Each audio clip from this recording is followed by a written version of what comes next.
Hello, good morning students.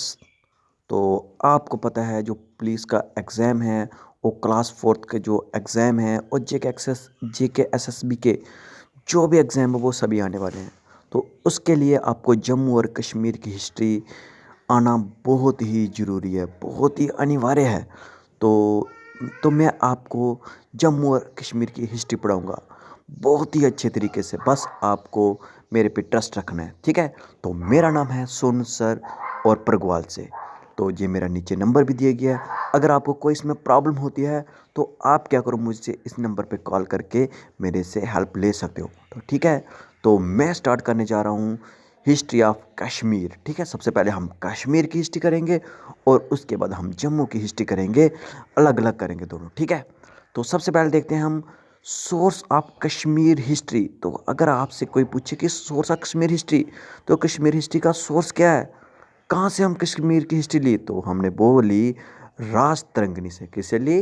Rajatarangini एक book है तो जिससे कश्मीर की हिस्ट्री ली है। ठीक है, तो आ गया इसके फर्स्ट पॉइंट में। आपको इसकी डिटेल भी बताइए कब से कब तक हुई थी।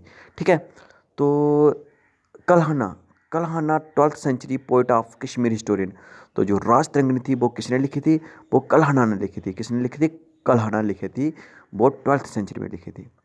और उसके बाद अगर आपको कोई एग्जाम में ऐसे पूछ दे, who wrote Rajatarangini, who wrote book Rajatarangini, तो राजतरंगिणी किसने लिखी? तो राजतरंगिणी लिखी थी कल्हना ने। कब लिखी थी? 12th सेंचुरी में। 12th सेंचुरी में, याद रखना इसको। ठीक है, तो राजतरंगिणी आल्सो नोन है रिवर ऑफ किंग्स। तो राजतरंगिणी को और किस नाम से पुकारा जाता है? ये बहुत ही इंपॉर्टेंट पॉइंट है, एग्जाम पॉइंट ऑफ व्यू से आपसे पूछ सकते हैं कि राजतरंगिणी को और किस नाम से पुकारा जाता है। तो राजतरंगिणी को पुकारा जाता है रिवर ऑफ किंग्स। तो राजतरंगिणी किसने लिखी थी? कल्हना ने। ठीक है, समझ गए ना, कल्हना ने लिखी थी। तो राजतरंगिणी रोट इन संस्कृत, हाँ ये भी इम्पोर्टेंट पॉइंट हुआ। तो आपसे पूछ सकते हैं कि जो राजतरंगिणी थी वो सबसे पहले किस लैंग्वेज में लिखी थी, किस भाषा में लिखी गई थी? तो आपने कहना है किसमें?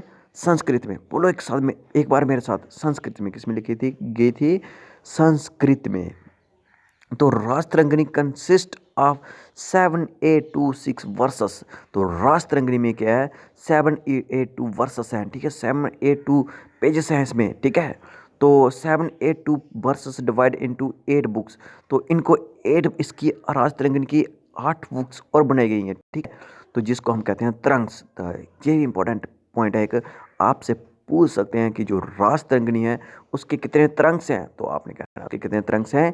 8। कितने हैं? 8। ओके, तो अब हम उसके बाद देखते हैं ट्रांसलेशन ऑफ राजतरंगिणी। तो राजतरंगिणी को किस किस ने ट्रांसलेट किया, तो किस किस लैंग्वेज में ट्रांसलेट किया, तो वो हम सीखेंगे। ठीक है, तो first time Rajatarangini translate into English. अगर आपसे कोई पूछे कि राजतरंगिणी को सबसे पहले इंग्लिश में ट्रांसलेट किसने किया था, तो आप कहेंगे सर अरुल स्टेन। किसने?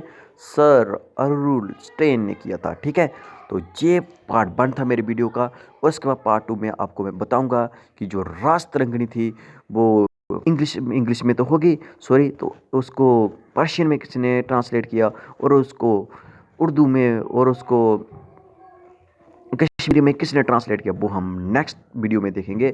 स्टूडेंट्स, अगर आपको ये मेरी फर्स्ट वीडियो पसंद आई तो इसको लाइक करना और शेयर करना, और अगर कोई हेल्प की ज़रूरत है तो मेरे से पूछ सकते हो। Thank you, bye.